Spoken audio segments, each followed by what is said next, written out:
Hello everyone, welcome to my channel. चलिए video को शुरू करते हैं।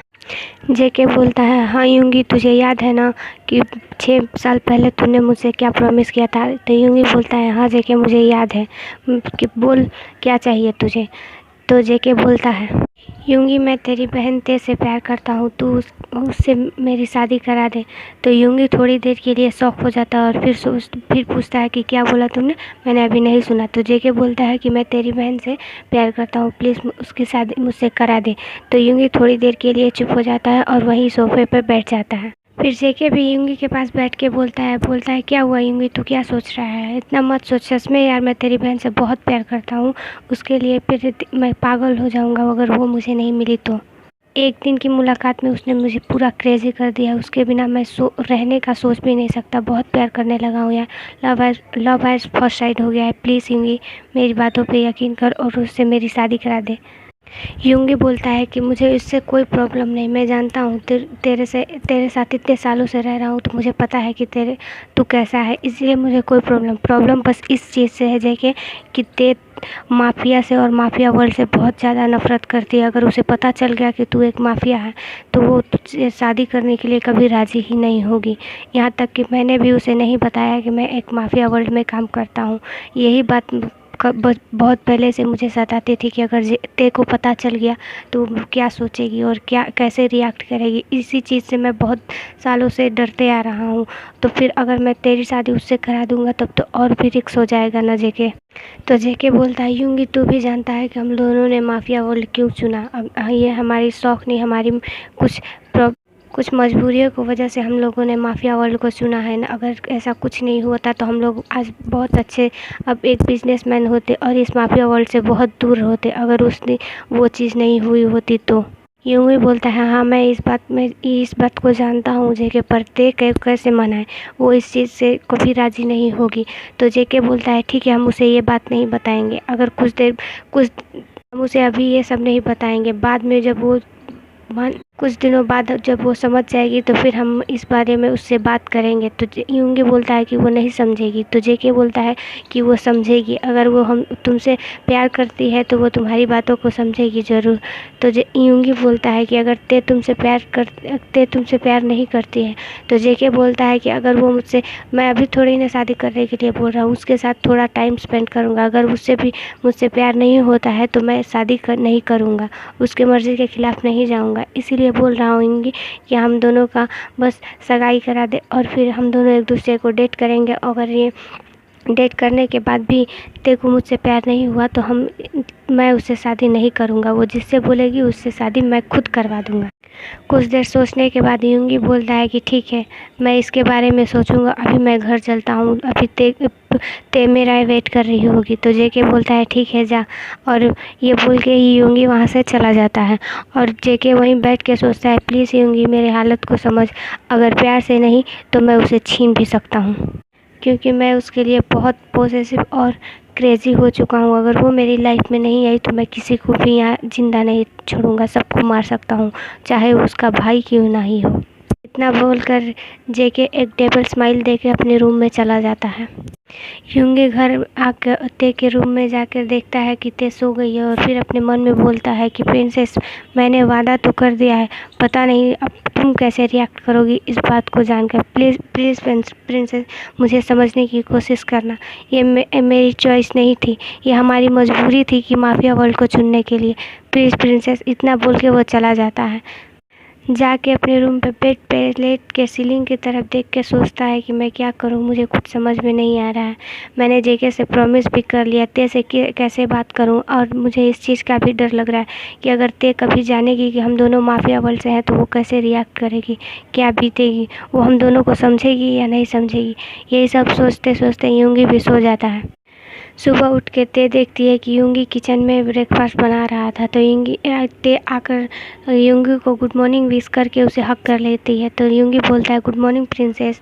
तो यूंगी बोलता है कि चलो डाइनिंग टेबल पे बैठो, मैं अभी आ रहा हूँ, ब्रेकफास्ट और तैयार हो चुका है, ब्रेकफास्ट लेके आ रहा हूँ। तो ते बोलती है ठीक है भाई, जल्दी लेके आइए और उसे भूख लगी है। तो तब यूंगी डाइनिंग टेबल पर डिनर सर्व करने लगता है तो ते देखकर बहुत खुश हो जाती है और बोलती है, भाई आज कोई स्पेशल डे है क्या? आपने सारा ब्रेकफास्ट मेरे ही पसंद का बनाया। तो यूंगी बोलता है, नहीं प्रिंसेस, बस आज मन किया तो इसलिए मैंने आपके लिए इतना सारा ब्रेकफास्ट बना लिया। तो ते बोलती है, ठीक है भाई, थैंक यू भाई। तो फिर वो दोनों ब्रेकफास्ट पर करने लगते हैं, पर यूंगी ज़्यादा खाने पर नहीं, ते पे ध्यान देता है। ते पूछती है, क्या हुआ भाई, आप वैसे मेरी तरफ क्यों देख रहे हैं? तो यूंगी बोलता है कि ते पहले ब्रेकफास्ट कर लो, उसके बाद मुझे तुमसे कुछ इम्पोर्टेंट बात करना है। तो ते बोलती है, ठीक है भाई। इतना बोलने के बाद सब ब्रेकफास्ट कर लेते हैं और यूंगी एक सर्वेंट को बोलता है कि डाइनिंग टेबल साफ़ कर दे, और वो दोनों जाके लिविंग रूम के सोफे पर बैठ जाते हैं। तो यूंगी ते से बोलता, उसके हाथों अपने हाथों में लेके बोलता है कि प्रिंसेस, मैंने आपके लिए एक बहुत बड़ा डिसीजन लिया है, प्लीज़ आप मुझे, उम्मीद है कि आप मुझे समझोगे और इस बात से आपको कोई एतराज़ भी नहीं होगा। तो ते बोलती है, क्या, कौन सा बात है भाई? आप जो भी मेरे लिए डिसीजन लोगे आप मेरे लिए अच्छा ही लोगे, आप जो मेरे बारे में सोचोगे बहुत अच्छा ही सोचोगे, मुझे उससे कोई प्रॉब्लम नहीं होगा भाई, क्या बात है बोलिए ना। तो यूंगी बोलता है, प्रिंसेस, मैंने आपका रिश्ता कहीं तय कर दिया है। इतना सुन के ते शॉक हो जाती है, शॉक होकर बोलती है, क्या भाई आपने क्या बोला? तो यूंगी बोलता है कि प्रिंसेस, मैंने आपका रिश्ता कहीं पे तय कर दिया है, मैंने उनसे वादा किया है। अगर मैं अपने वादे से, आप नहीं चाहती है कि मैं अपने वादे से पीछे मुड़ूँ ना, तो प्लीज़ प्रिंसेस मुझे समझने की कोशिश कीजिए। तो ते बोलती है कि पर भाई, तो यूंगी बोलता है कि प्रिंसेस, अभी आपको शादी नहीं करनी है, अभी आप उसके साथ मिलिए, डेट कीजिए, उसके साथ कुछ बातें कीजिए, अगर वो आपको पसंद आए तब आपका शादी उससे हो जाएगा। तो ये बोलती है, पर भाई, तो ये बोलता है, प्लीज़ प्रिंसेस मेरी बातों को समझिए, मैं जो कर रहा हूँ उस आपके भलाई के लिए ही कह रहा हूँ। तो ते बोलती है, ठीक है भाई। इतना बोल के ते अपने रूम में चली जाती है और यूंगी वहीं पे बैठा रहता है। ते अपने रूम में आने के बाद अपने बेड पर लेट कर सीलिंग की तरफ देखते हुए बोलती है कि पर भाई, मेरा क्रश तो कोई और है, मैं किसी और को पसंद करती हूँ भाई, वो बहुत अच्छा है और वो बहुत नेक, बहुत अच्छा है, वो बहुत अच्छा है भाई। इतना बोल के सीलिंग की तरफ देखने लगती है और फिर वो अपने ख्यालों में खो जाती है। आज से 2 मंथ पहले ते अपनी कॉलेज से आ रही थी, तो वो रास्ते से जा ही रही थी, तभी वहाँ पर देखती है कि एक बिल्ली का एक्सीडेंट हो जाता है और वही सब लोग देखते रहते हैं और कोई कुछ नहीं करता। तेज जाने वाली थी उससे पहले जाके वहाँ पर एक इंसान बिल्ली को उठाता है और वहाँ जो खड़े लोग थे उन सबको बोलने लगता है और जल्दी से उस बिल्ली को लेके हॉस्पिटल जाता है। और हॉस्पिटल जाते उसके पीछे पीछे जाती है तो देखती है कि वो उसका जल्दी से इलाज करवा रहा है, और उसे देखकर वो तेज सोचती है कि ये कितना काइंड है और कितना प्यारा भी है, और उसी को देखकर उस पे उसका क्रश आ जाता है। क्योंकि फिर बाद में वो जाने लगता है तो ते बोलती है, कितना हैंडसम है, काश ये मेरा बॉयफ्रेंड होता, बहुत हॉट है। ये सब सोच ही रहे थे तभी उसके सामने से वो इंसान चला जाता है। फिर ते बोलती है कि अभी तो यहीं, फिर ते देखती है तो वहाँ पे कोई नहीं था, तो ते बोलती है, अभी तो यहीं पे थे, कहाँ चले गए? इतना बोल के ते सोचती है कि शायद किस्मत में लिखा होगा तो हम फिर मिलेंगे। इतना बोलते ही ते वहाँ से चली जाती है। फिर ते अपने बेडरूम में फिर अपने ख्यालों से बाहर आती है तो सोचती है कि हम फिर मिले उस दिन पार्टी में उसने जब मेरा हाथ पकड़ा तब मेरी हार्ट बीट बहुत तेज़ हो गई थी। लग रहा था कि मेरे हाथ अब तुरंत निकल के हाथों में आ जाएगा, पर मैंने जल्दी से उसके हाथों से अपना हाथ छुड़ा लिया क्योंकि वहाँ पे जिमिन भी आ गई थी। हाँ, वो जेके ही है, जेके ही से ते बहुत पहला प्यार है उसका पहला क्रश भी जेके ही है। ते जेके को पसंद करती है पर यूंगी को ये बात नहीं पता। ते को उस दिन पार्टी में पता चला कि जिसको वो इतने दिनों से ढूंढ रही है वो और कोई नहीं जेके है, जो ते का भाई का बिजनेस पार्टनर है। इसीलिए ते अपने भाई से भी कुछ नहीं बोलती है क्योंकि उसको लगता है कि अगर वो ये बोलेगी तो उसका भाई थोड़ा उसको बहुत अजीब लगेगा कि हाँ ते मेरे बिजनेस पार्टनर को पसंद करती है। इसीलिए उसने उसे नहीं बताया जेके के बारे में। सब सोची रहती है तो फिर ते बोलती है कि पता नहीं भाई, मैं आपसे बता पाऊँगी भी या नहीं बता पाऊँगी कि मुझे जेके बहुत पसंद है, मैं जेके को बहुत पसंद करता हूँ। पर ये सब सोची रहती है तभी यूंगी बोलता है, प्रिंसेस आप कहाँ पे हो? तो ते बोलते हैं, हाँ भाई मैं यहाँ पे हूँ, बोलिए। तो यूंगी बोलता है कि प्रिंसेस मैं अंदर आऊँ? तो ते बोलती है, भाई आपको पूछने की ज़रूरत नहीं, आप अंदर आ सकते हैं बिना पूछे ही।